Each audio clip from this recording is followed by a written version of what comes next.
Ici Folie Douce, le podcast qui parle genre, culture et santé mentale.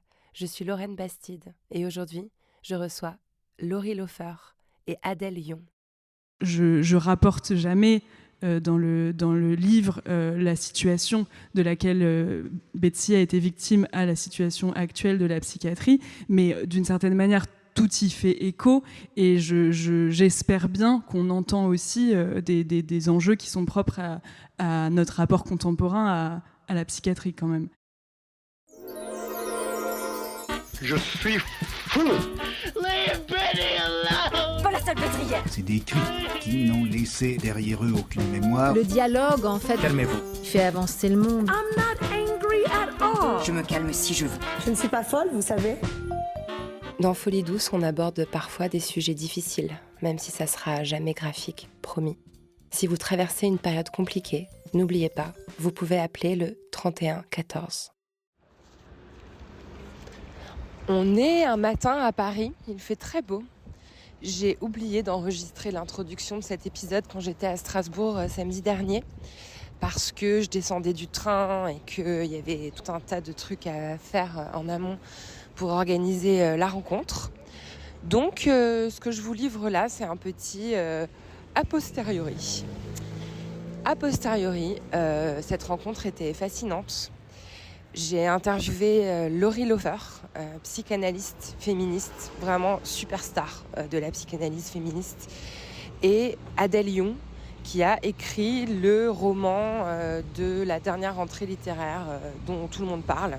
Mon vrai nom est Elisabeth. On a parlé de ce que la psychiatrie et la psychanalyse ont fait aux femmes. Et ma sensation, c'était qu'on aurait pu parler 3 heures de plus. On était dans une chapelle. Non, c'était pas une chapelle. C'était pas non plus une église. C'était une paroisse protestante. Je sais pas si j'emploie le bon mot. En tout cas, on était à Saint-Guillaume, à Strasbourg, dans un lieu religieux, qui est encore un lieu de culte, où pourtant se sont tenues pendant tout le week-end, dans le cadre des bibliothèques idéales, des rencontres féministes, des discours très engagés, queer, et autres discours révolutionnaires. Et je trouvais ça super inspirant et super rassurant.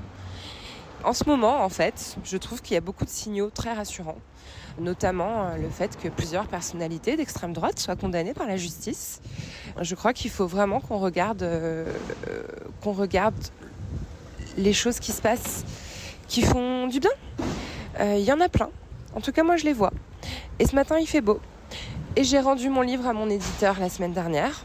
Je n'ai toujours pas de retour de mon éditeur. Guillaume, si tu m'entends, je t'en supplie, rappelle-moi. je suis un peu fébrile. Mon amie Élise Thiebaud dit qu'il est tout à fait normal de se sentir très fragilisé quand on a fait un travail aussi personnel et qu'on attend un retour. Parce que... Wow, j'ai bien mis mes tripes là-dedans, vous verrez. Je vous laisse avec l'écoute de cette conversation enregistrée en public à Strasbourg, aux bibliothèques idéales, que je remercie encore pour leur accueil. Et je vous dis à très vite sur les réseaux sociaux. Dites-moi ce que vous en pensez de tout ça. J'ai vraiment, vraiment envie d'avoir vos retours sur cette conversation. Bisous. Merci aux bibliothèques idéales de nous accueillir à nouveau dans ce festival qui s'appelle Le Temps des féminismes. Et je me suis dit en préparant, c'est carrément une conjuration ce nom par les temps qui courent. Ça fait un peu du bien. Je reçois aujourd'hui 2 grandes autrices, l'une que nous découvrons, l'autre plus confirmée. Merci d'applaudir Adèle Yon et Laurie Lofer.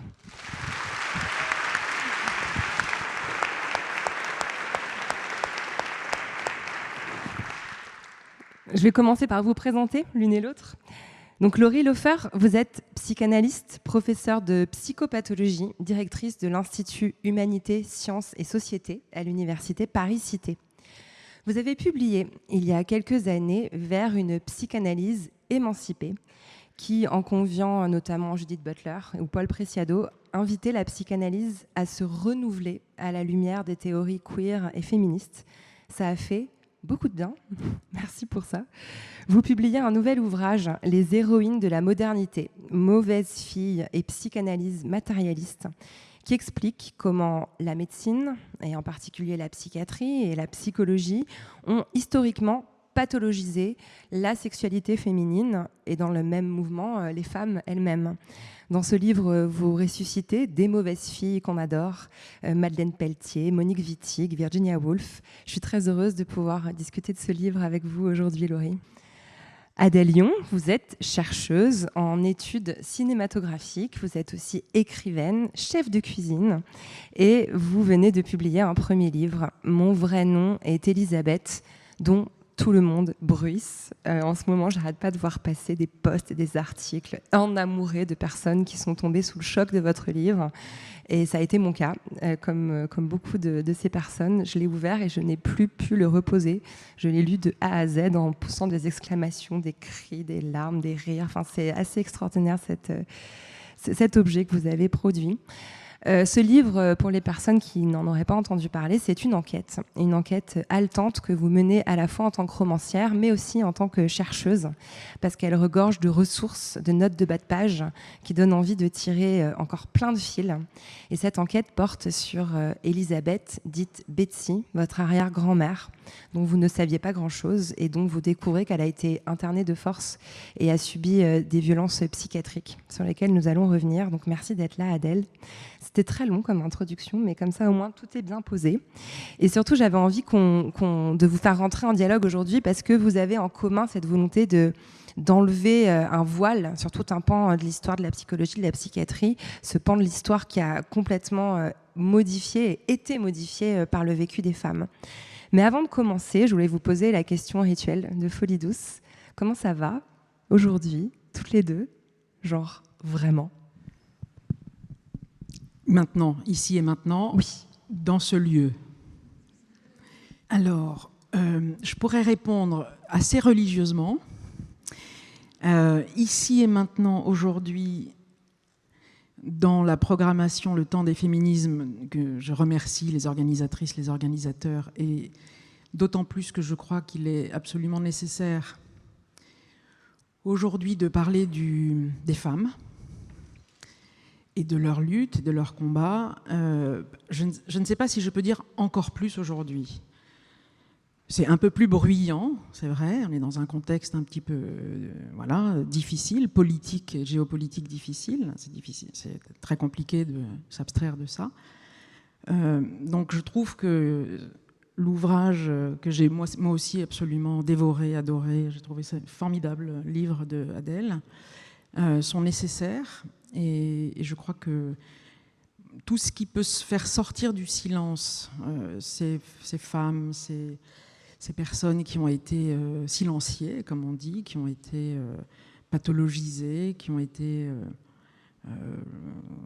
enfermées, tout ce qui peut contribuer à ouvrir cet espace-là me semble tout à fait nécessaire. Je ne sais pas si je réponds à la question, mais en tout cas... Alors du coup, ça va. Vous êtes contente qu'on puisse le faire ensemble aujourd'hui? Oui, je suis ravie. Et je suis très... Non seulement ça va très bien, je suis très ravie de le faire avec vous deux. C'est surtout ça aussi. Et puis, dans ce lieu, là, franchement, pour moi, c'est pas très classique. Ce qui est classique, c'est plutôt le canapé, en ce qui me concerne. C'est vrai. Mais je n'ai pas encore disposé mon cabinet de consultation. Non. Quoique, c'est moi la thérapeute, là, techniquement. Exactement. Et vous êtes en thérapie de couple. Voilà, exactement. Absolument. Merci Laurie. Adèle, comment ça va, vous? Alors moi, pour répondre beaucoup plus pragmatiquement, je suis tellement dépassée par cette tournée qui se passe là depuis un mois que je n'ai plus beaucoup le temps de justement prendre du recul, avoir le temps de réfléchir à toutes ces belles choses qui se passent, de réfléchir à toutes les belles choses qu'on me confie. Et je suis c'est un peu le comble que cette enquête sur un parcours psychiatrique me mène à une sorte de vertige de fatigue en fait. Mais donc voilà, je suis un peu à vif, disons. Ça serait le bon mot. Je comprends parfaitement. C'est déjà éprouvant de sortir un livre et quand il y a une telle attention médiatique, j'imagine que ça doit être... Mais globalement, il y a beaucoup de bienveillance, j'ai l'impression. Il y a eu des moments où vous avez été confrontés à des réactions qui vous ont heurté ou Non, pas du tout. Bon. Pas du tout. Il y a eu beaucoup de réactions qui sont très intimes, donc qui sont parfois pas évidentes à prendre. qui poursuivent les réactions familiales, ce livre n'arrête pas d'ouvrir de nouvelles boîtes autour de moi et beaucoup plus loin. Donc c'est pas forcément évident de recevoir toutes les réactions, mais en revanche, elles ont toujours été profondément bienveillantes et des marques de confiance aussi. Donc non, j'ai heureusement jamais fait face à quelque chose d'hostile. Vous étiez préparé à ce que ça ouvre d'autres boîtes? Parce que je vais révéler quelque chose qui est un peu intime, mais quand vous m'avez envoyé le livre, vous m'avez dit, je crois que vous aussi, vous avez votre Elisabeth. Et c'est vrai que moi aussi, j'ai une grand-mère ou quelqu'un dans mes aïeuls qui a subi ce genre de choses. Et je crois qu'en fait, on est nombreuses à avoir les Elisabeth. Donc vous aviez cette intuition peut-être que vous étiez en train de tirer, plutôt de faire tomber une carte qui allait en faire tomber plein d'autres derrière, quoi. Je l'avais pas du tout initialement quand j'ai commencé cette enquête, mais je m'en suis rendu compte assez rapidement, entre guillemets, quand j'ai commencé à partager le sujet de cette enquête avec des femmes autour de moi qui étaient des amies ou des personnes que je rencontrais à qui je racontais ce que j'étais en train de faire. Et en fait, systématiquement, ça ne s'est jamais démenti, j'avais face à moi une personne qui me répondait « moi aussi ma grand-mère, moi aussi ma mère, moi aussi mon arrière-grand-mère », toujours des femmes. Et c'est là que j'ai commencé à mesurer l'ampleur du problème. Il y a une figure que vous avez en commun l'une et l'autre, c'est la figure du fantôme. C'est intéressant parce que, donc à la base, Adèle, vous avez fait une thèse sur le double fantôme au cinéma, alors qui est une idée que vous avez identifiée, quelque chose qui revient comme un schéma récurrent dans beaucoup de films. On a une femme qui arrive à l'âge adulte, qui doit devenir une femme, qui doit se marier, avoir des enfants, et qui se trouve confrontée à un fantôme qui est un peu une mauvaise fille, qui est justement l'autre femme, celle qui n'est pas mère, celle qui n'est pas douce. Et ces fantômes la tiraillent, et elle doit lutter contre elle. Il y a énormément de films que vous citez parfois qui renvoient à cette figure-là. Et vous, Laurie, vous avez travaillé sur la figure du fantôme aussi dans plusieurs textes, notamment concernant la réanimation. Est-ce que finalement, aujourd'hui, dans vos deux cas, l'idée, c'est d'aller pourchasser ces fantômes, ces femmes, ces mauvaises filles, pour aller peut-être les empêcher de nous hanter, pour faire la paix avec ces fantômes et désamorcer la peur? En tout cas, de les rencontrer. C'est-à-dire que, là, je trouve d'ailleurs que le livre d'Adèle montre bien comment on est, effectivement, on prend une hantise. Voilà, on est hanté par des figures qui résonnent sans très bien que l'on sache pourquoi, comment, avec qui. Et cette enquête que vous menez, là, on voit bien qu'en fait, le fantôme, parce que l'intérêt du fantôme, c'est qu'il passe le temps et l'espace. C'est-à-dire, il traverse tout. On ne peut pas l'enfermer dans une maison, dans une pièce, puisque le principe du fantôme, c'est qu'il traverse tout ça. Il traverse à la fois le temps, il traverse l'espace, il traverse les corps. Et quand des corps sont habités par ces fantômes, on a beaucoup dit à l'époque justement de la psychiatrie ou de la charcotterie, comme une... en allusion au professeur Charcot, qui était le grand hystérologue, comme vous dites dans votre livre. Exactement. Du 19e et donc, siècle. il y a une chercheuse belge qui parle de la grande charcotterie du début du 19e. Je trouve ça assez intéressant, pour montrer comment ces corps se faisaient un peu charcuter, quoi, par le grand maître. Et en fait, elles étaient habitées par quelque chose dont parfois on ne savait pas quoi. L'enquête, je ne veux pas spoiler le livre, mais l'enquête nous amène à un endroit, évidemment, d'un point fantomatique, quoi. Et ça a été précisément une première, je trouve, prise sur les corps, quoi. C'est-à-dire que ces femmes qui sont traversées par une histoire qu'elles ne connaissent pas, ou qu'elles connaissent mais qu'elles ont oubliée, ce qui est très intéressant, c'est qu'est-ce qu'on fait du corps de ces femmes qui sont en fait hantées par quelque chose, par une histoire, soit qui les concerne, soit dont elles sont l'objet. Et c'est ça que je trouve important et intéressant, c'est que il s'agit, en tout cas dans ces livres, et ce que j'ai essayé de faire, c'était ça aussi, c'est de rendre visible, audible, lisible ce que ces femmes, traversées par ces fantômes et traversées dans leur corps par ces fantômes, puissent en dire quelque chose. Et après, il y a évidemment tout ce que l'on va tenter de faire du côté de la psychiatrie, de la psychologie, alors un peu plus tard de la psychanalyse, mais on y reviendra peut-être, qui est en fait de faire taire ces corps, quoi. Oui, mais parce que ce qu'on pourchasse, c'est pas les fantômes que sont ces femmes, c'est les fantômes qui sont à l'intérieur de ces femmes. Et la manière dont on fait de ces femmes des fantômes, c'est presque le contraire. J'aime bien l'idée de rencontre. Pour moi, on va à leur rencontre justement derrière le fantôme. Qu'est-ce qu'il y a ? Quelle est la chair qui est en jeu, qui est en vie ? C'est justement passer derrière ces représentations fantomatiques-là. Parce qu'il y a aussi un enjeu autour de l'invisibilisation de l'histoire de ces femmes, qu'il s'agisse de Madeleine Pelletier, qui est une immense figure féministe, qui avait à peu près tout dit, vraiment tout, sur le genre, sur l'avortement, au début du XXe siècle, et qu'on a complètement oublié, qui a été enfermée en asile psychiatrique, alors que c'était une des premières psychiatres de France, d'ailleurs, c'est très intéressant. Et qu'il s'agisse de Betsy, il y a un effacement. J'ai relevé plusieurs passages dans votre livre, Adèle. Voilà, maman, c'était un non-sujet, dit l'une de ses filles. Et aussi, j'ai été touchée par les démarches parallèles que vous entreprenez l'une et l'autre à aller justement les sortir de l'ombre à travers les archives. Il y a ce rôle très important des traces écrites qu'elles ont laissées elles-mêmes dans certains cas, comme les autrices dont vous parlez, Laurie, mais qui ont été laissées d'elles dans le cas de ces femmes qui ont été psychiatrisées.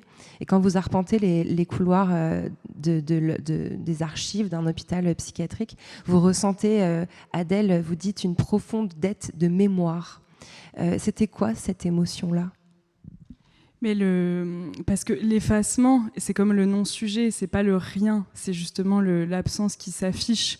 C'est comme le fantôme. Un fantôme, c'est pas invisible, c'est visible dans sa transparence.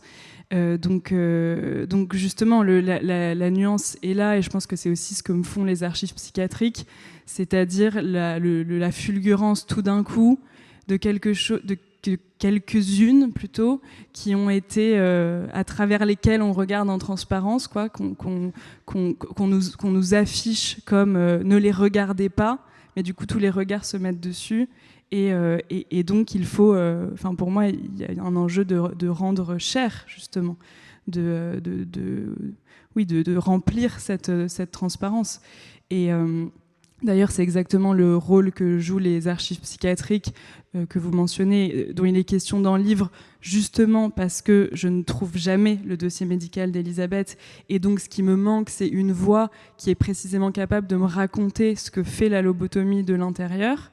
Et donc, je trouve ces archives de l'hôpital psychiatrique de Bonneval, où je sais que d'autres femmes ont été lobotomisées par le même chirurgien.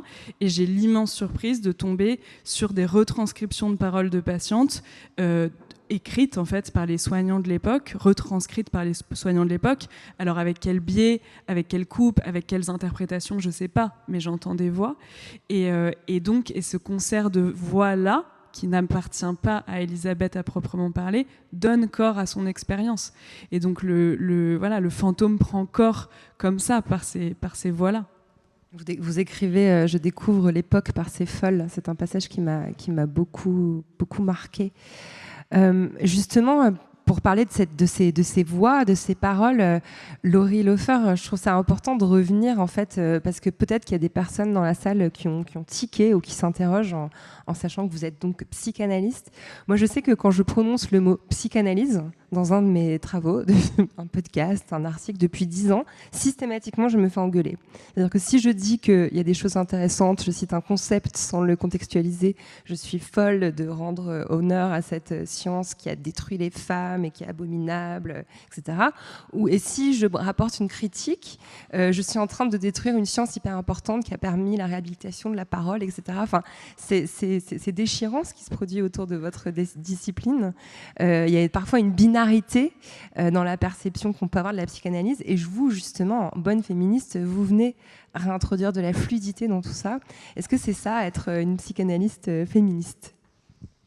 Eh bien, vous voyez, quand vous êtes prise comme ça en étau entre toutes ces critiques, vous imaginez comment je peux vivre mon métier. Je me suis posé la question. Ça ne va pas être facile tous les jours pour Laurie, quand même. Ce n'est pas si simple. Ça n'est pas si simple. C'est-à-dire que la difficulté, effectivement, c'est de qualifier la psychanalyse comme étant féministe, puisque les psychanalystes classique vous dirait, enfin classique déjà, voilà, je mets plein de guillemets, hein, bien sûr, vous dirait, mais en fait on n'a pas besoin de la qualifier, puisque une psychanalyse, c'est de toute façon, ça prend en compte les femmes, ça prend en compte les hommes, ça prend en compte les autres, ça prend en compte, voilà, bref. Alors, ce qui est compliqué dans cette histoire de la pratique de l'analyse, c'est que effectivement, il y a une histoire de la psychanalyse, c'est-à-dire qu'il y a un corpus, il y a une théorie, il y a une pratique. On n'arrête pas de dire, à juste titre d'ailleurs, que l'invention freudienne, que Freud a inventé la psychanalyse par les femmes, par les marges. Alors c'est un petit peu la mythologie, mais qui dit aussi un peu vrai sur un mythe d'origine. Il y a effectivement, Freud avait d'abord été...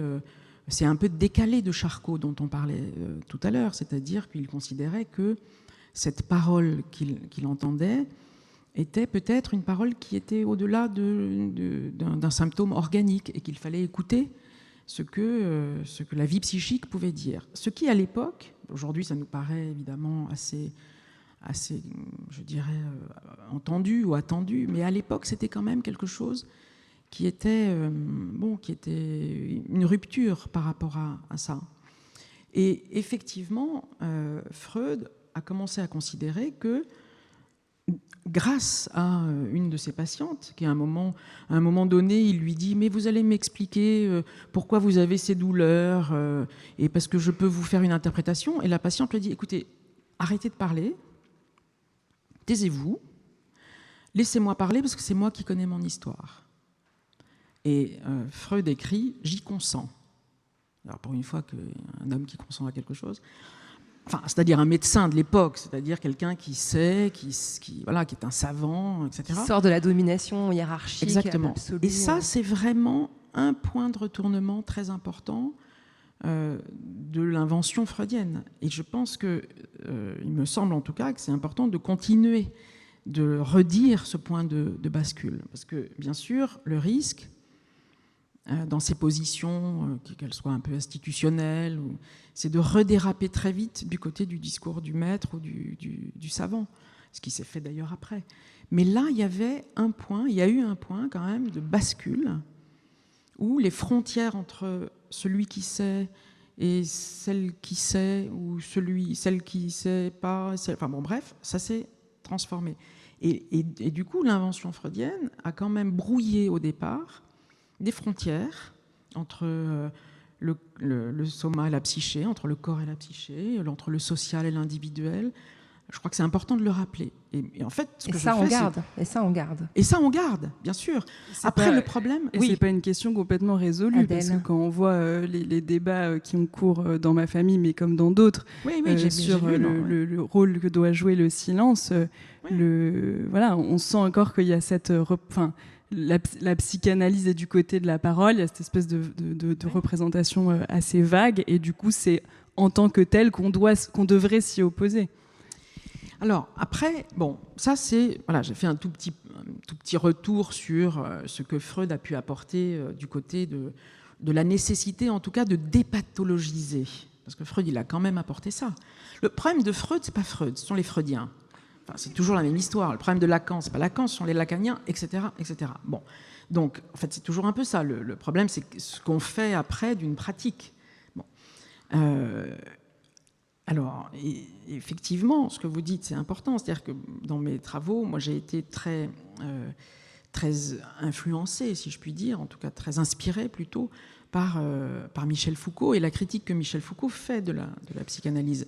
Mais ce qui est intéressant dans ceux qui critiquent la psychanalyse, ou qui critiquent la façon de la théoriser ou même la pratique, c'est que si on peut répondre à ces critiques, on fait consister la psychanalyse. C'est bien les critiques, parce que si on arrive à y travailler avec, justement, ça donne des formes de consistance. Et ce que Foucault dit, c'est que l'un des problèmes, alors même qu'il écrit dans l'histoire de la folie à l'âge classique, ça nous occupe, concernant Freud, il dit « il faut être juste avec Freud ». Ça, c'est une phrase de Foucault. On pourrait s'attendre à ce que... Voilà. Michel Foucault dit « il faut être juste avec Freud », qui est une phrase qui est reprise par Derrida, enfin peu importe, il faut être juste avec Freud pour deux raisons. Un, parce que Freud réintroduit la question de la folie dans la parole, donc ça c'est quand même important. C'est-à-dire qu'il rompt avec l'époque positiviste qui tentait justement de masquer la déraison, ce qu'on appelait la déraison. Et le deuxième point que Foucault reconnaît chez Freud, c'est la rupture avec les théories de la dégénérescence. Ce qui, en fait, à l'époque, veut dire aujourd'hui les théories de l'hérédité, quoi, hein, qui reviennent un peu parce qu'il y a des formes de rebiologisation, de réessentialisation de ces choses-là.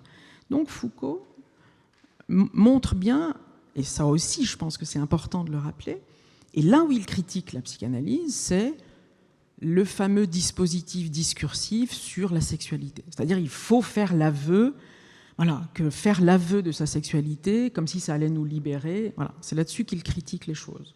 Bon. C'est pour ça que le silence, la parole, c'est pas parce qu'on parle qu'on va être guéri, quoi. Sinon, tout le monde serait guéri. Ouais, et en même temps, c'est vraiment la question qui est aussi au cœur de votre ouvrage, Adèle. Un moment où vous êtes en visite à Fleury-les-Aubrais, c'est tout près de l'endroit où j'ai grandi en plus, donc c'est très perturbant pour moi. Il y a plein de choses qui sont perturbantes pour moi dans ce livre, mais je crois que c'est pareil pour tout le monde apparemment. Et donc vous visitez cet endroit avec un ancien infirmier psychiatrique qui vous explique qu'il y a un basculement en fait, à un moment donné, entre des médecins qui étaient très dans cette approche donc biologique, héréditaire, la maladie mentale est quelque part dans le cerveau, on va aller couper un bout et ça va guérir, et d'autres médecins qui avaient une approche plus entre guillemets humaniste, plus basée sur les vécus des personnes, sur la parole, et quelque part donc la lobotomie. Alors je voulais qu'on y arrive petit à petit, mais vous avez déjà employé le mot, donc vous découvrez en fait que votre arrière-grand-mère a été lobotomisée, faisait partie de cette espèce d'idée qu'on allait pouvoir simplement par une intervention directe dans le cerveau guérir la personne. Sauf que c'est pas si simple que ça. Est-ce que vous voulez partager en fait ce que vous avez, parce que vous avez vraiment fait une enquête du coup sur la lobotomie qui n'avait pas vraiment été faite, en tout cas au prisme du genre, ce que vous avez découvert et compris grâce à cette enquête? Oui, je veux juste préciser par rapport à ce que me raconte l'infirmier de Fleury, que justement, et c'est là où c'est à mon sens inquiétant, ce qu'il me dit, c'est pas qu'il y a un passage de cette psychiatrie tournée vers le corps à une psychiatrie qui serait plus tournée vers la parole. Il me dit qu'en fait, il y a plutôt une ouverture. À un moment donné, une sorte de petite faille dans laquelle se glisse un autre rapport psychiatrique, plutôt hérité de la psychothérapie institutionnelle, de la psychanalyse, etc., mais que ça se referme extrêmement vite. Et il termine en disant « On est revenu à l'époque de Caron, qui était donc le psychiatre qui suivait mon arrière-grand-mère, sous-entendu, on est revenu à cette période des aliénistes. » Donc, et c'est aussi pour ça que je rapporte jamais dans le livre la situation de laquelle Betsy a été victime à la situation actuelle de la psychiatrie, mais d'une certaine manière tout y fait écho, et j'espère bien qu'on entend aussi des enjeux qui sont propres à notre rapport contemporain à la psychiatrie quand même. Notamment cette idée qu'en fait, en annihilant tout ce qui peut déranger dans le comportement, on remet l'individu au bon endroit socialement sans se préoccuper des sources réelles de son mal-être. C'est un peu ça qui a été... Oui, et surtout l'idée qu'il y aurait une cause organique localisée quelque part, et cette confusion qu'il y a entre l'étouffement des effets et le règlement des causes. Et il y a quand même une confusion qui est très, très, très partagée, qui est entretenue, plus exactement, par le monde psychiatrique sur ça. Les médicaments ne guérissent pas. Les médicaments, ils étouffent. Et c'est quand même pas la même chose. Donc voilà, à cet égard-là, la situation d'Elisabeth, elle est représentative d'une psychiatrie de l'époque, mais elle est, à mon sens, aussi représentative d'une certaine représentation du rôle de la psychiatrie dans nos sociétés qui continue complètement à fonctionner, et qui est effectivement, et en plus ça rejoint doublement ce que vous dites sur l'apport que Foucault reconnaît à Freud, c'est-à-dire à la fois d'avoir rompu avec d'avoir dépathologisé la folie, et par ailleurs d'avoir rompu avec cette vision de l'hérédité, parce que c'est vraiment les deux choses qui sont en jeu dans la représentation de la maladie mentale d'Elisabeth. C'est son mal serait localisé dans son corps. C'est la perception qu'en ont les hommes de sa famille en tout cas. Il faut donc l'en ôter en séparant, en enlevant en gros une partie de son cerveau qui miraculeusement ferait disparaître cette cause. Et Et ce qu'elle a, c'est organique, donc c'est dans le sang ou dans le corps, enfin dans cet endroit un peu mystérieux de ces représentations qui en tout cas serait physiologique, et donc ça se transmet. Et en fait le discours, et c'est ça dont je me suis rendu compte dans mon enquête et qui m'a fondamentalement frappée, c'est qu'en fait les arguments pour légitimer la lobotomie étaient exactement les mêmes arguments que ceux de ma famille pour expliquer qu'on risquait l'hérédité de la maladie mentale. Et donc, ça n'a pas changé. Puisque je parle d'aujourd'hui, cette peur de l'hérédité, je l'ai vécue quand j'avais 25 ans par là, donc il n'y a pas très longtemps. Et donc, ce discours-là, sur l'organicité de la maladie mentale, non seulement il a cours dans nos institutions, mais il a aussi cours dans nos familles, il a cours dans nos représentations, et il continue à faire des victimes. C'est vrai que c'est le point de départ de votre livre et je voulais qu'on en discute. En fait, votre livre part de la peur que vous avez d'être folle, comme votre arrière-grand-mère. Et je me suis dit, mais comme nous toutes peut-être, je pense qu'il y a beaucoup de femmes qui se posent cette question à un moment, de la peur d'être folle. Est-ce que justement cette transmission héréditaire, elle passe pas aussi, Laurie Lofer, par l'histoire justement de la psychiatrie, de la psychologie qui a tellement pathologisé tout comportement qui ne serait pas un comportement de mère, d'épouse, docile, etc., comme problématique. Est-ce qu'on n'est pas aussi les héritières de ça ? Est-ce que c'est pas ça qui nous fait craindre notre propre folie ? Alors, ce que je trouve très intéressant, vraiment à souligner dans le livre d'Adèle, c'est que vous voyez comment on se focalise d'ailleurs là sur une hypothétique maladie organique, voilà, une organicité, de la folie qui serait effectivement localisée, etc. Et ce qui est très intéressant dans ce que vous écrivez, c'est qu'en fait, petit à petit, on voit quand même que cette disposition psychique de Betsy, elle est aussi ancrée dans un dispositif social.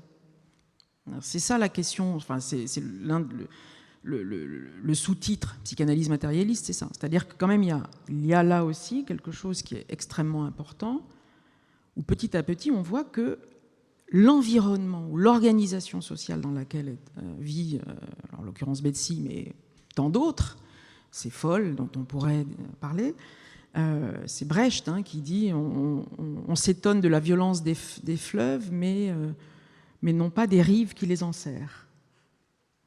Donc on peut effectivement à un moment donné trouver qu'une personne est très violente, mais c'est aussi important d'essayer de comprendre cette fameuse colère dont vous parlez dans le livre beaucoup. Elle avait aussi quelques raisons de l'être, quelques raisons ou des raisons de l'être, peu importe. Mais il y a un dispositif social qui, à un moment donné, oppresse, accule les femmes à être à ceci, cela, enfin les assigne à des rôles peut-être qu'elles ne souhaitent pas occuper, et que la difficulté qu'elles peuvent avoir de sortir de ces assignations font qu'à un moment donné, on va juger leur comportement. C'est-à-dire qu'elles vont se comporter de telle façon, je mets des guillemets, de façon inadaptée socialement, mais parce qu'elles sont attendues à ces places-là. Donc l'intérêt, je trouve, c'est aussi, enfin moi c'est ça aussi que je trouvais très intéressant dans ce livre, c'est aussi de voir comment la folie, elle n'est pas tant héréditaire ou organique, mais elle est produite. Elle est aussi fabriquée par des dispositifs sociaux qui, à un moment donné, enserrent tellement le fleuve qu'il ne peut avoir comme seule, je dirais, forme de subjectivité qu'une forme de violence. Et c'est là où je pense que, encore une fois, une psychanalyse, côté psychanalyse, alors je ne sais pas si elle est féministe ou matérialiste, ou en tout cas celle que je crois pouvoir ou avoir envie de pratiquer, c'est bien de prendre en compte aussi l'ensemble de ce dans quoi est pris un sujet. Parce qu'une subjectivation ou une subjectivité, c'est pas simplement un sujet comme ça, transcendant, qui sort de nulle part, mais il est aussi pris dans des matérialités, quoi. Bien sûr, de réinjecter le contexte social, enfin, c'est fondamental, c'est un geste aussi, moi évidemment il est matérialiste, mais moi je le considère comme aussi éminemment féministe, c'est voilà, de dire que tout savoir, toute position est située. D'ailleurs, background, le contexte social d'Élisabeth est un contexte particulier, très traditionnel, très religieux, avec beaucoup de militaires.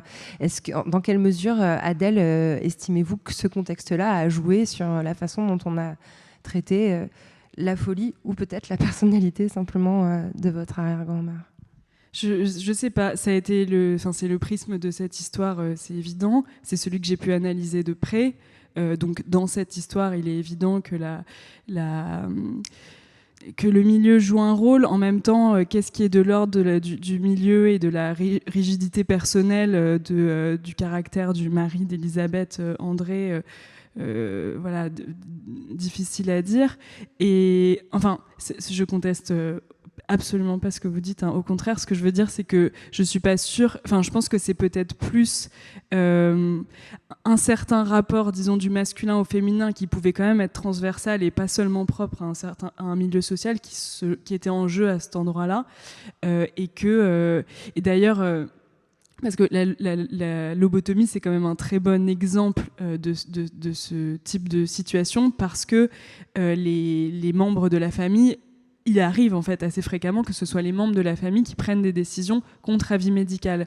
Donc la lobotomie va bien refléter comment des violences familiales, conjugales ou sociales vont entrer en jeu dans un processus de décision psychiatrique. Et en fait, il y a des victimes de lobotomie de manière très transversale dans les milieux sociaux.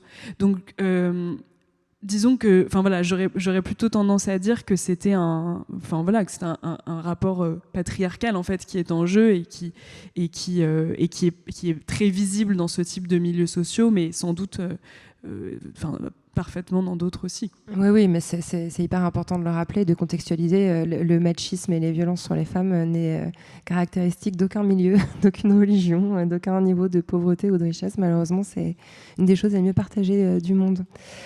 D'ailleurs, il y a aussi un autre aspect dont il est compliqué de distinguer s'il relève de l'histoire personnelle ou de l'histoire de l'expérience universelle, j'ai envie de dire, des femmes. Il y a la thématique du viol, il y a la thématique aussi du postpartum, et ça me fait penser à un texte, Laurie Lofer, que j'avais lu de vous, qui parlait des violences domestiques, où en tant que thérapeute, parfois, il y a vraiment un travail à faire pour arriver à distinguer ce qui relève vraiment du cas clinique de la patiente qui est face à vous, et ce qui relève en fait du système. Et dans tous ces types de violences-là, qui sont des violences vraiment que beaucoup de femmes rencontrent dans leur vie, comment on distingue ces deux aspects-là, l'individuel et le plus systémique? Mais on ne les distingue pas. En fait, ce que je crois important, c'est que... Enfin, on ne les distingue pas, c'est trop rapide de dire ça, mais encore une fois, un sujet, il est dans un environnement, il est dans un contexte. Alors, c'est un peu plat de dire que c'est dans un contexte, parce qu'effectivement, la question, une des questions, c'est quels sont les effets subjectifs de la rencontre entre une disposition psychique et un dispositif social. C'est-à-dire, parce qu'il y a des effets. C'est vrai que quand vous parlez d'André, avec sa rigidité, mais il fait partie aussi de tout un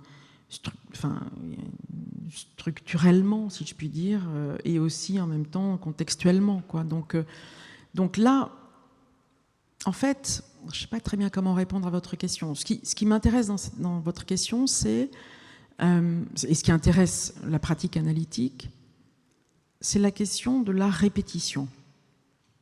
C'est-à-dire, pour quelle raison une femme qui vient, par exemple, consulter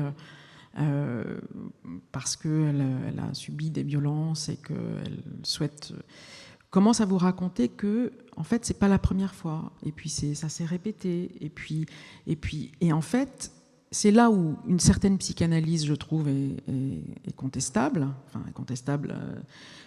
que je conteste en tout cas, c'est de renvoyer cette femme à une forme de structure psychique. C'est-à-dire de dire, mais en fait, voilà, c'est, comme disent certains psychanalystes, c'est un mode de jouissance qu'elle a. Si elle répète cette situation, c'est que, d'une certaine façon... Bon. Et ça, moi, je trouve que c'est ça où on revient du côté des formes de pathologisation, de psychopathologisation, de psychiatrisation, sans comprendre d'abord ce qui fait les formes de répétition, et après, petit à petit, cette personne, elle n'est pas simplement en proie aux violences dans un couple, enfin conjugal, comme on dit aujourd'hui, mais des violences économiques, des dépendances autres. Enfin, on s'aperçoit que là, il y a quelque chose de beaucoup plus compliqué, vaste que... Mais, pardon, je bafouille un peu, mais ce que je veux dire, c'est que ce qui m'intéresse, c'est le retour, ou en tout cas le fait que très vite, il y a une tentation de repathologiser une personne qui se retrouve dans des situations de répétition. Voilà. Et c'est ça qui, moi, me pose problème. C'est presque comme le discours, elle l'a bien cherché autour du viol, en fait. Elle a qu'à pas mettre des mini-jupes, ça lui arrivera plus. C'est pas si loin que ça. C'est un peu le même... Et c'est vrai. Et du coup, quand vous avez des personnes qui critiquent des psychanalystes, je comprends. Et je suis d'ailleurs la première à le faire. Et à l'inverse, on pourrait reclaim la répétition, l'inverser et voir des schémas répétitifs, ce qui au contraire est comme presque volontairement légué par les générations antérieures ou par ces figures féminines-là, et qui nous hantent, mais d'une manière qui est libératrice, comme une boucle qui a une fin et qui va vers quelque chose, au contraire. C'est-à-dire que la répétition, elle n'est pas forcément symptomatique, ou elle n'est pas forcément justement pathologique, etc. Elle peut être aussi... D'ailleurs, c'était... Pardon de revenir à Freud, mais enfin, il l'avait...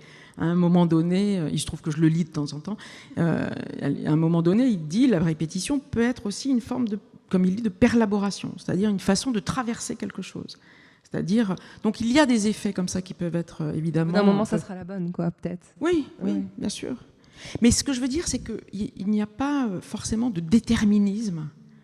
Voilà, c'est pour ça que ni sociaux, ni héréditaires, voilà. Et c'est pour ça que ce qui m'a beaucoup intéressée à la fois dans ce que vous avez écrit et dans les recherches que j'ai pu faire pour mon bouquin, c'est vraiment comment on peut redessiner une figure de liberté, y compris dans la pratique analytique. Parce que ce n'est pas du tout ce à quoi on s'attend. Mais justement, il faut se débarrasser des symptômes, etc. Mais pas forcément, justement. Il y a aussi des éléments c'est comme une signature. Un symptôme, c'est parfois nécessaire pour une personne. Même si ce symptôme ne correspond pas à un comportement social attendu. Parce que la psychanalyse, ce n'est pas comportemental.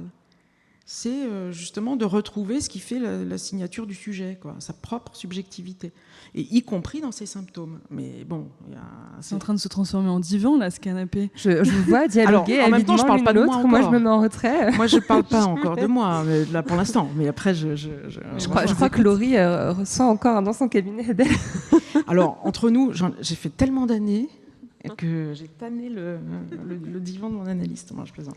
Non, mais ce que je trouve intéressant, il y a cette histoire, en fait, à chaque fois qu'on commence à entrecroiser une réflexion sur les violences systémiques faites aux femmes et sur la santé mentale, on tombe sur cette idée de traumatisme transgénérationnel. C'est-à-dire qu'on va vraiment... Il y a beaucoup de textes féministes qui évoquent l'idée qu'on porte dans nos chairs les souffrances qu'ont subies nos mères, nos grands-mères, et peut-être même notre aïeule sorcière qui aurait été brûlée en 1400 quelque chose.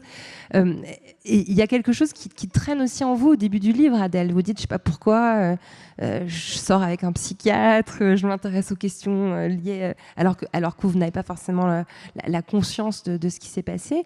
Est-ce que ce traumatisme transgénérationnel, on peut le rattacher à quelque chose qui serait vraiment dans le corps, ou alors c'est une simple répétition dans le présent des mêmes causes qui produisent les mêmes effets?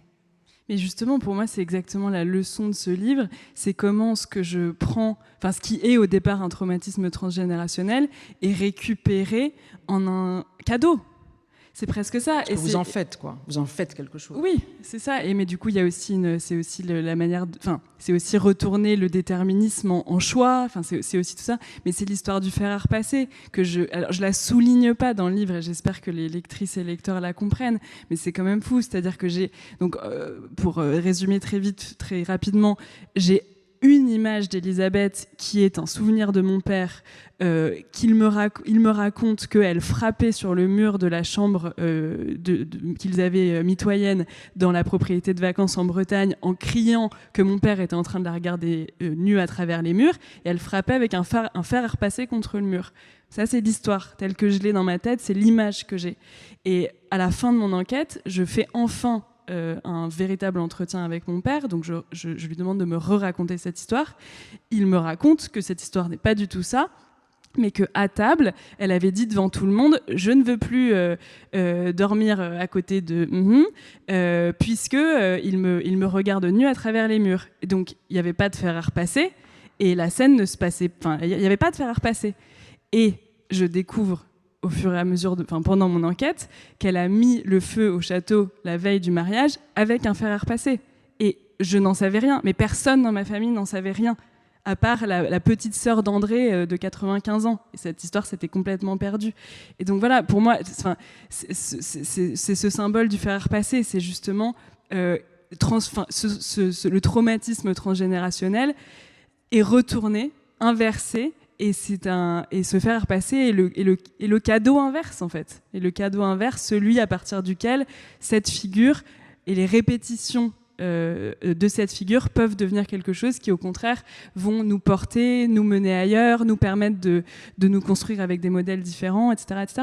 Et le fer repasser, il symbolise la colère, complètement, puisque c'est l'arme du crime, à proprement parler. Est-ce que c'est l'inconscient qui parle alors ? Alors c'est marrant parce que j'allais justement... Et oui, on se pose la question, ça sort d'où dans le cerveau d'Adèle, se faire repasser dont personne ne lui a parlé, quoi. Alors moi j'emploie pas le terme de cerveau, mais en tout cas... Voilà, déjà pour commencer. Voilà, déjà ça c'est un mot que je ne connais pas. Je suis plutôt plus intéressée par le terme d'inconscient que de cerveau, mais il y a beaucoup de gens qui travaillent sur le cerveau, hein, ça continue beaucoup. Oui. Alors, ce passage-là, pour moi, c'est vraiment... Enfin, pardon, j'espère que je ne vais pas vous choquer en disant ça, mais c'est vraiment un moment d'analyse, quoi. C'est-à-dire un récit qui revient, qui se transforme, qui fait entrer d'autres personnages. Parfois, il y a des patients ou des analysants qui disent « Oh, mais ça, je vous l'ai déjà raconté. » Mais c'est pas grave. Racontez-le moi encore. Et on s'aperçoit qu'il y a des éléments qui viennent modifier, voilà, il y a des variations de ce thème-là, et ces variations de thème, ça donne une autre musique. Et cette musique, à un moment donné, est moins dissonante pour le sujet. Tout d'un coup, ça prend une autre mélodie, et cette autre mélodie, voilà, je suis partie dans une métaphore musicale, mais c'est un peu ça, cette autre mélodie va permettre un autre type de récit, en fait. On va raconter l'histoire différemment. Et là, je trouve que, en plus, pardon, mais le fer à repasser avec tout ce que vous avez raconté sur tout l'appareillage métallique de tout ce qui a été déployé pour votre arrière-grand-mère, c'est quand même pas rien non plus, quoi. Parce qu'on repasse et on repasse et on repasse, quoi. Ouais. Ça évoque tout un imaginaire hyper riche, le fer à repasser. Là, maintenant, vous m'avez le fer, les passes. Alors moi, quand j'étais petite, à l'école, dans la cour de récréation, parfois on m'appelait l'eau fer à repasser. Oh, waouh. La boucle est bouclée. Allongez-vous, Laurie, voilà, on vous écoute. Donc là, mais j'y suis repassée beaucoup sur cette affaire-là. Voilà. Mais en fait, ce qui est drôle, c'est que ce mécanisme de répétition là, dont on parle à propos du fer à repasser, en fait, c'est ce qui s'est passé à un niveau familial pour chacun des récits de chaque personne que j'ai interrogée, puisque je les ai tous interrogés plusieurs fois, évidemment, et puis quand c'était pas des entretiens officiels, je les croisais, donc on en reparlait. Il y a aussi tout ce qui est hors son, hors texte, évidemment. Et en fait, j'ai vu ce processus à l'œuvre, j'ai vu une sorte de giga processus analytique à un niveau familial en amatrice, enfin, je veux dire, sans être capable, sans mobiliser aucun outil pour vraiment le prendre en charge comme tel. Mais c'est vrai que j'ai vu ça à l'œuvre, à un niveau familial, ce qui était quand même assez fascinant. Et c'est vrai que c'est ce qui se lit aussi. Alors évidemment, c'est pas le même type de dispositif qu'une analyse, etc., bien sûr. Mais on voit bien se déployer cette scène un peu paradigmatique quand même, hein, où le fer à repasser revient dans le récit, mais en fait il a été oublié, mais il n'était pas là, mais en fait il est réapparu. Bon, là on est vraiment sur des modalités très oniriques presque. Il y a quelque chose de l'ordre d'une interprétation du rêve aussi. Donc, voilà. Mais c'est aussi très, très symbolique parce que donc ce moment où sa robe de mariée brûle la veille de son mariage, Elisabeth, elle a quoi? Elle a 17 ans, on est en pleine occupation, elle est pressée de se marier, en même temps elle en veut pas, enfin c'est compliqué. Elle est quand même plus âgée que ça. Elle est plus que ça, pardon. Elle a 19, 26. Ah, okay, et justement, c'est quelque chose que je dis pas dans le livre, mais auquel j'ai pas mal réfléchi en lisant le vôtre sur cette figure de la jeune fille. C'est que donc la jeune fille qui serait cet état transitoire entre la fille et le moment du mariage, qui est en gros une catégorie qui apparaît au 19e siècle. Et justement, Elisabeth, sa mère s'inquiétait du fait qu'elle ne se marie pas jeune. Et 26 ans, ça commençait à faire sacrément tard parce que ce moment de jeune fille s'éternisait quelque peu. Donc non, justement, elle n'est pas si jeune. Ouais.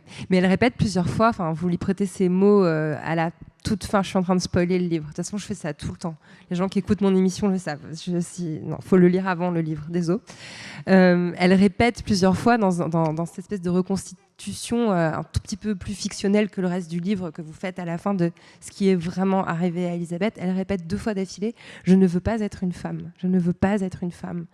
Et il y a aussi ce refus d'être femme parmi vos héroïnes qui sont en fait les garçons, les lesbiennes, les travailleuses du sexe, c'est-à-dire ces femmes qui ne veulent pas être femmes, c'est-à-dire mère et épouse. Oui, c'est ça. Voilà. Elles ne veulent pas être des femmes telles que évidemment, on attend telles que la société. Voilà. Parce qu'en fait, elles veulent tout à fait l'être, comme elles souhaitent l'être. Évidemment, mais c'est Betsy qui voudrait être une femme telle qu'elle. Mais elle répète ça le jour où elle doit se marier. Et est-ce que justement, en fait, le mot que j'ai écrit en énorme à la suite de la question, c'est est-ce que l'émotion la plus inacceptable n'est pas la colère? Et vous dites que ce phare à repasser représente par excellence la colère.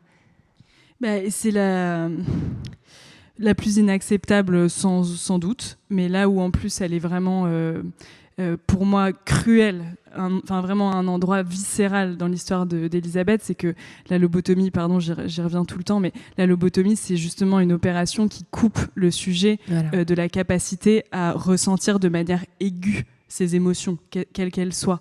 Et donc, en fait, ce qui me choque, quand je fais cette enquête, ce qui me choque le plus, je pense, de cette histoire d'Elisabeth, c'est que c'est non seulement la femme détruite, la femme empêchée, etc., mais c'est la femme qui est détruite et à laquelle et que l'on empêche d'accéder à sa colère d'avoir été détruite. Elle a même plus ça. Et cette idée-là, qu'elle a même plus ça, elle a même plus la capacité de se rendre compte et de se révolter de ce qu'on lui a fait, ça, je le supporte pas, je pense. Et donc, là, pour moi, cette colère, c'est la colère empêchée, la colère médicalement empêchée, celle qu'on a coupée, qui doit sortir d'une manière ou d'une autre, qui doit s'exprimer et qui... Je dis souvent ça, mais à ma soutenance de thèse, Philippe Artière faisait partie des membres de mon jury et il disait que mon texte était ancré dans une colère connaissante.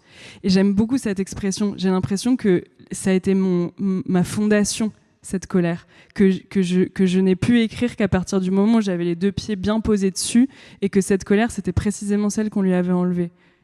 Cette émotion, vous en faites quoi, vous, Laurie, de la colère? Alors, un peu différemment. Ce livre, le livre que je viens d'écrire là, il est aussi en partie le fruit d'une certaine colère par rapport à une scène inaugurale que je raconte dans le livre où je me retrouve dans un colloque universitaire à Tunis, 2015. Donc on est vraiment au moment de ce qu'on a appelé la révolution arabe. Et le thème du colloque, c'est les femmes dans la culture.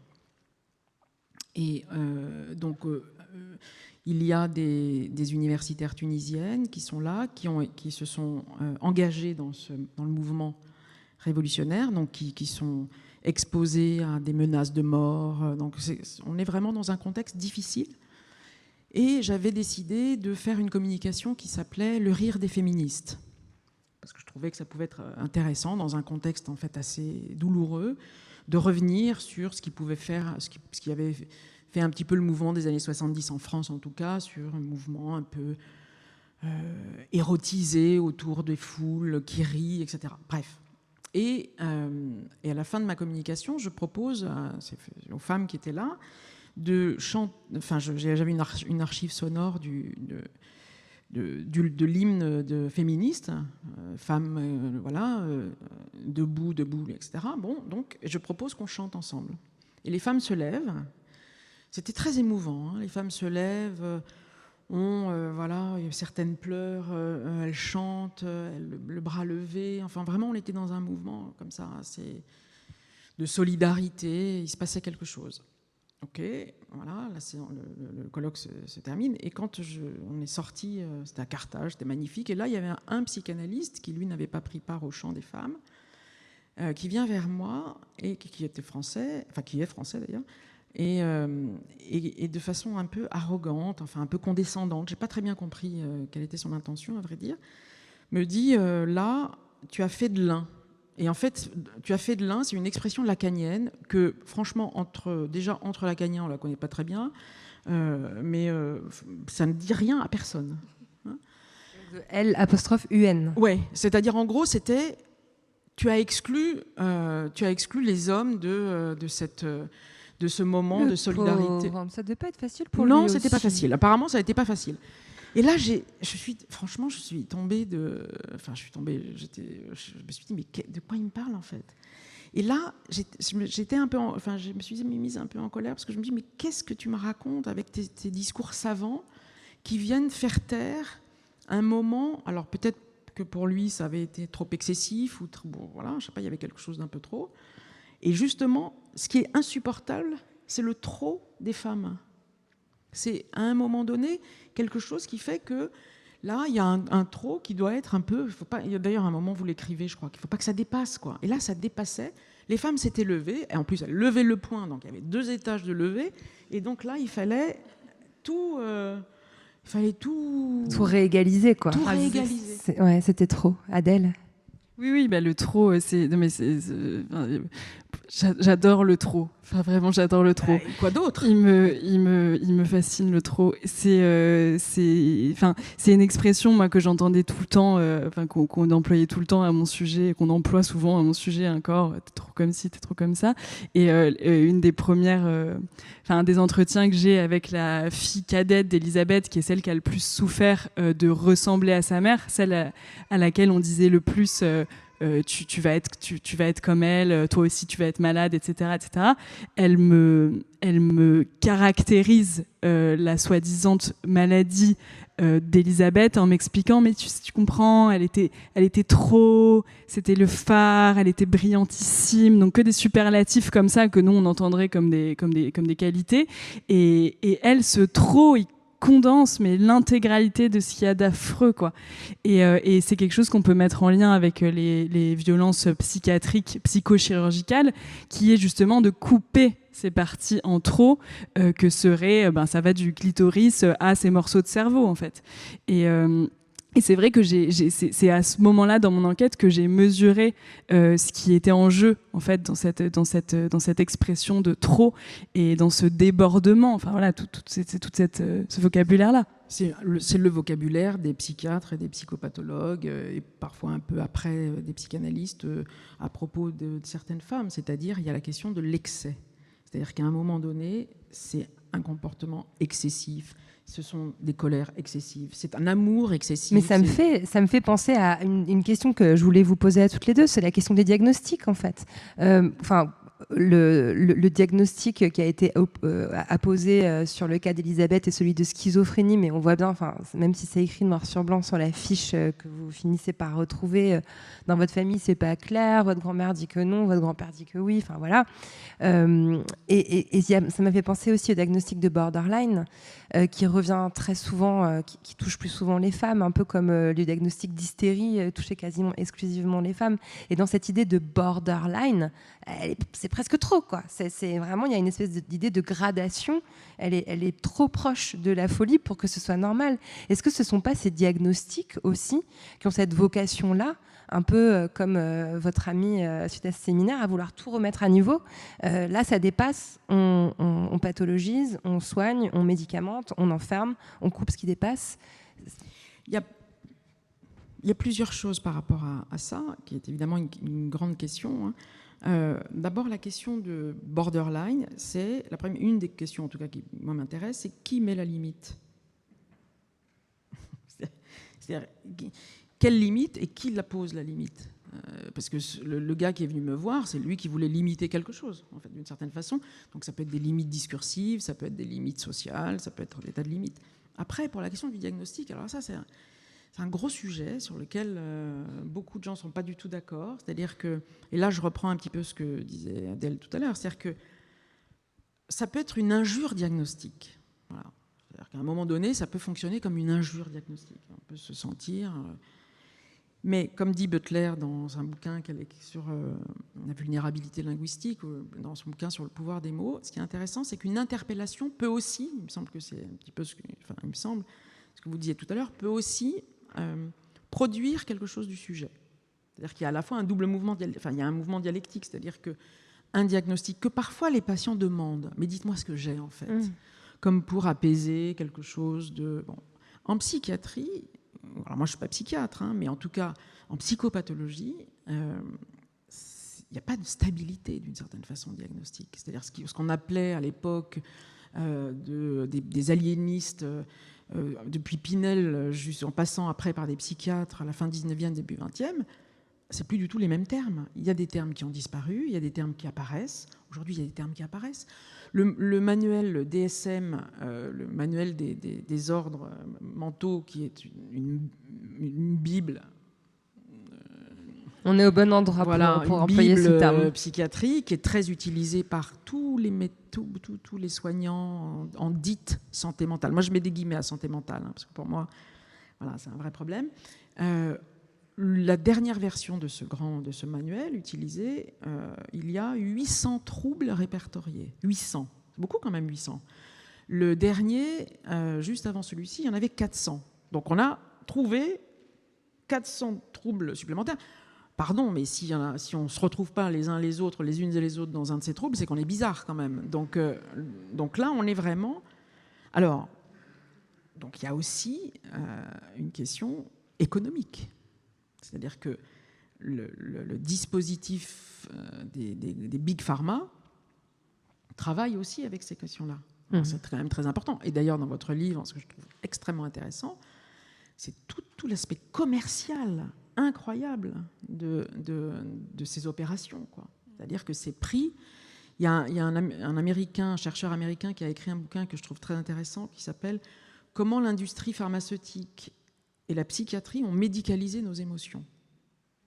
La médicalisation de nos émotions. Et il explique que, début 20e, on pouvait considérer qu'un enfant était timide, et qu'après tout, il est timide. Bon, ça va, déjà, il n'emmerde pas ses parents, c'est toujours ça.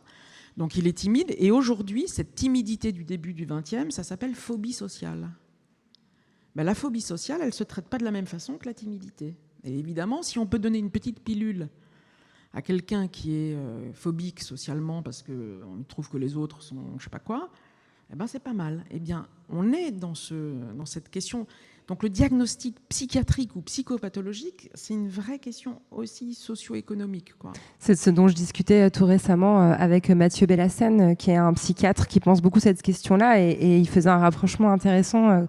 On parle beaucoup de plasticité cérébrale. Enfin, vous disiez que le cerveau était de retour, oui. Tout le monde en parle. Enfin, il y a des livres, je regardais tout à l'heure au Relais H à la gare, il y a 80% des livres qui nous expliquent comment pimper notre cerveau comme si c'était notre vélo ou notre voiture, quoi.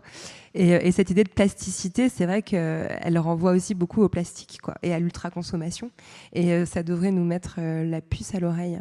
Sur cette question des diagnostics, est-ce que, Adèle, vous avez une réflexion ou une pensée à partager ? Mais c'est une question que je trouve très compliquée et je sais pas, dans laquelle j'ai pas très envie d'entrer de manière, en tout cas sur aujourd'hui, parce que je pense effectivement qu'il y a beaucoup de personnes et avec qui j'ai pu en discuter que le diagnostic soulage quelque part, donc je peux pas vraiment m'exprimer là-dessus aujourd'hui. Après, ce qui est sûr, c'est que d'un point de vue historique, j'ai pu, en travaillant, quand j'écrivais Je découvre l'époque par ses folles, c'est vrai que du coup, j'ai pu voir énormément d'archives psychiatriques de patientes internées entre, en gros, 1930 et 1960, 70 même. Et donc, j'ai pu voir comme ça l'extrême labilité des diagnostics et comment on peut passer de hystérie à démence précoce, à schizophrénie sur des symptômes qui sont toujours les mêmes et qui qualifient toujours le même type de comportement par rapport à toujours les mêmes normes. Et ça, c'est sûr que en historienne, en tout cas, je l'ai vu en œuvre dans les archives. Donc c'est évident que ça génère une certaine méfiance sur ce que disent ces catégories. En revanche, finalement, je pensais pas... Enfin, ce que j'ai quand même découvert dans l'histoire d'Elisabeth, c'est probablement des psychoses postpartum. Et voilà, il y a quand même... Il y a eu 6 enfants en 8 ans. Ouais, 6 enfants en 7 ans. En 7 ans. Et je pense que voilà, il y a quand même eu des réelles et profondes souffrances psychiques qu'elle a expérimentées et qui auraient mérité d'être nommées. Donc voilà, je pense que je sais pas très bien comment répondre parce que je pense que c'est important de nommer certaines choses et qu'en même temps nommer c'est toujours inclure et exclure et que on voit bien les problématiques que ça génère. Donc ouais. Surtout ce qui est hallucinant concernant les grossesses très rapprochées d'Elisabeth, c'est que comme elle va pas bien, on dit il faut qu'elle soit enceinte, elle ira mieux, quoi. On voit aussi jaillir derrière tout un discours de l'époque. En fait, on va la remettre dans la norme, on va la rendre encore plus mère pour au final qu'elle soit complètement arrachée à son rôle de mère et auquel on ne la rendra jamais. De l'époque et encore aujourd'hui. Et encore aujourd'hui, on entend pour qu'une femme se calme un peu, ça serait pas mal on est sûr que la maternité la calmera, quoi. Ouais, ou un homme, le couple hétérosexuel aussi, c'est souvent recommandé comme en ordonnance. Et les deux, éventuellement, enfin, l'un... Ça, c'était très répandu dans ma famille. Ça allait pas du tout, puis elle a rencontré son mari. Elle s'est posée. Ah oui, elle a 4 enfants et c'est bon. Ah, ça va mieux. C'est bon. Elle est bien canalisée, ça dépasse plus. D'ailleurs, elle s'est casée, quoi. Voilà, elle est dans la bonne case maintenant. Voilà. Donc, et là, ce qui est intéressant, c'est que Elisabeth, comme d'autres, elle est incasable. Enfin, elle est incasable. Elle a été casée.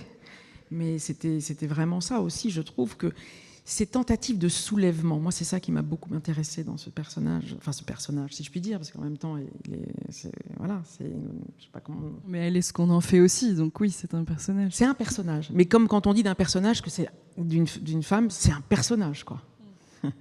Donc, ces tentatives de soulèvement, et à chaque fois qu'il y avait des tentatives de soulèvement, alors on dit colère, bon, pourquoi pas, c'est bien sûr, c'est la charge émotionnelle qu'il peut y avoir. Mais pourquoi c'est si compliqué pour une femme de se soulever, quoi ? C'est-à-dire d'opérer des mouvements de soulèvement, c'est-à-dire qui, à un moment donné, mettent du désordre, de façon peut-être excessive, mais on est d'accord sur... moi, je partage avec vous le fait d'aimer le trop, voilà. Donc, qu'est-ce qui fait que ça passe souvent par les femmes que ce soit les vecteurs du désordre social, du désordre sexuel, parce qu'il y a des passages où vous racontez que Betsy, elle a un appétit sexuel. Alors ça, c'est vraiment pour une femme, c'est impossible. Ben voilà, donc et tous ces mouvements comme ça de soulèvement qui sont quand même, je trouve, assez impressionnants et importants, eh bien, voilà, il faut pouvoir les mettre dans la case qui est quand même plus petite que les soulèvements, quoi. Et ce qui est incroyable, c'est que la lobotomie, qui est censée calmer et rabaisser ce caractère débordant, fait en fait tout le contraire. Ça défiltre complètement. Parce que c'est ça, en fait, ça rend complètement frontal, ça enlève tous les filtres, etc. Et donc finalement, toutes les choses qui étaient par ce qui lui restait de convention sociale encore à peu près tenue éclatent et elle n'est plus que ces symptômes finalement et donc ça cette espèce de chimère au sens c'est une créature créée par ce patriarcat qui est une hybridation de tout ce qu'il ne voulait pas voir. Enfin, il y a un côté comme ça, ça me fait penser un peu à l'image finale de Substance, je sais pas si vous l'avez vu, quoi. C'est vraiment le monstre qu'on voulait absolument éviter nous éclate à la figure, quoi. C'est un peu cette image là que j'ai presque. Il y a encore une question qui est importante pour moi à vous poser, Adèle. Est-ce que l'écriture, l'enquête, a eu une forme, un effet apaisant ? Est-ce qu'elle vous a apporté une forme de guérison ?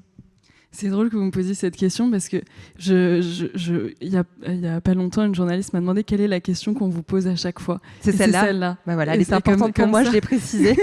Effectivement, comme ça, vous me permettez de pas démentir cette théorie.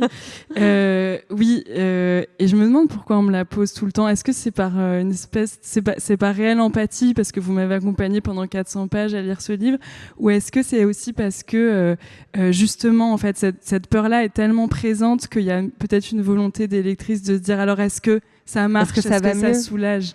Ah, je pense que dans mon cas, elle est beaucoup plus. Moi, ça fait 10 ans que j'interviewe des j'ai femmes. Retourné le divan. Ouais, moi, ça fait 10 ans que je pose la question aux femmes. Mais pourquoi c'est compliqué d'être une femme? Enfin, je pense qu'en fait, à chaque fois qu'on fait quelque chose, on est en train d'essayer de se réparer un petit peu. Donc voilà, est-ce que pour vous ça marche? Moi, c'est pas évident. Mais la réponse c'est oui, absolument, et c'est vrai que là-dessus, oui. Enfin, je veux dire, je n'ai plus. J'ai mis à distance le spectre de l'hérédité, le spectre de la maladie mentale tout court, et puis c'est mieux que ça même. C'est que non seulement je sors guérie de cette peur, mais je sors hyper accompagnée de ce que au contraire de la force de ce personnage et de toutes les lectrices et lecteurs qui m'accompagnent aujourd'hui dans cette même aventure et dans ces mêmes émotions. Donc je pense oui. qu'on se le pose aussi parce que dans le livre, il y a des moments où vous partagez une profonde détresse. C'est livré avec beaucoup de pudeur, dans des passages un peu impressionnistes comme ça, mais on sent que vous avez traversé des choses qui sont, sombres. Donc oui, effectivement, il y a aussi une forme d'empathie, je pense. On a envie de savoir comment ça va, quoi. Non mais absolument, et puis c'est vrai qu'il y a cette idée, c'est ce qu'on me disait tout le temps dans ma famille, ne t'approche pas de cette enquête, c'est contagieux. Il y a un peu cette idée-là, il faut pas trop s'approcher de ces objets-là, à trop regarder la folie en face, on s'y brûle, quoi. Et non, en fait, et c'est ça que je découvre, c'est que je l'ai regardé au plus profond de ce que je pouvais faire, et je me suis pas du tout brûlée, au contraire. Mais vous l'avez regardé, je pense, avec des moyens dont quasi personne ne bénéficie. Et je pense que ça, c'est aussi important de le préciser. C'est-à-dire que c'était votre objet de thèse anormal. Vous avez eu de l'espace, du temps, des accès à des contenus, puis même le capital culturel nécessaire pour vous emparer de tout ça. Et je crois que vraiment, c'est rarissime les femmes qui arrivent ainsi armées que vous l'étiez pour se confronter à ces fantômes-là. Ouais, c'est ce que j'allais dire. Mon imaginaire était déjà un peu... Il y avait quelque chose qui était déjà en doute, en fait. Parce que des figures de mauvaises filles, j'en avais déjà croisé, je les avais déjà estimées, je les avais déjà adorées. Et donc, le doute était présent et c'est effectivement ça qui m'a apporté une certaine défense. Mais du coup, j'espère que aussi ce livre, qui est beaucoup lu en ce moment, mettra comme ça une première brique, une première défense pour rénover à chacune nos imaginaires. Laurie, ça peut être aussi bon qu'une psychanalyse d'écrire un livre sur ses aïeuls. Mais vraiment, c'est un autre type d'expérience de la folie. Une analyse, c'est aussi une expérience, une certaine expérience, une traversée qui permet à certains moments d'approcher très très près des moments de je ne sais pas si on peut dire folie, de déraison. Enfin, en tout cas, je n'ai pas eu la même expérience, évidemment, puisque personne n'a la même, mais ce que j'ai traversé dans mon analyse, puisque maintenant je peux le dire, c'est aussi ces traversées de moments de troubles, de dépersonnalisation, où on se perd un peu, on essaye de retrouver. De toute façon, il vaut mieux c'est important de se perdre pour se trouver. Donc, en fait, on se perd pendant quelques années et puis on essaye de retrouver des choses. C'est un autre type voilà, c'est pas la même chose que l'écriture. Ça peut parfois croiser ça. Et pour moi, c'est ça la psychanalyse. C'est-à-dire la pratique de la psychanalyse, c'est ça. C'est-à-dire c'est une expérience au plus près de ce qu'on peut mettre en désordre à l'intérieur de soi. Et parfois, ça a des effets à l'extérieur. Parfois, pas toujours, mais parfois. Et c'est pas du tout justement une espèce d'adaptation ou de comportementalisation adaptée dans le social. Parfois, je dis ça aux étudiants, ce qui n'est pas toujours très bien vu de l'extérieur, c'est que quand on fait l'expérience d'une analyse, on devient un peu inadapté, en fait. Alors, c'est pas forcément très, très bien de le dire, mais on passe par ces moments-là. C'est-à-dire que c'est tout sauf une psychopathologisation comportementale où il faudrait Voilà, se tenir bien et être la bonne fille plutôt que la mauvaise fille qu'on attend dans des... Voilà. J'aime beaucoup cette image. Avant qu'on se sépare, je vais vous poser à chacune une des questions rituelles de Folie Douce. Essayez de répondre brièvement, si vous pouvez. Et envoyez-moi péter si vous n'y arrivez pas. Adèle, quelle est la meilleure, selon vous, de toutes les thérapies ? L'écriture. Facile. Et Laurie ? J'ai combien de temps, vous m'avez dit ? L'amour. Magnifique. Merci beaucoup à toutes les deux. Merci.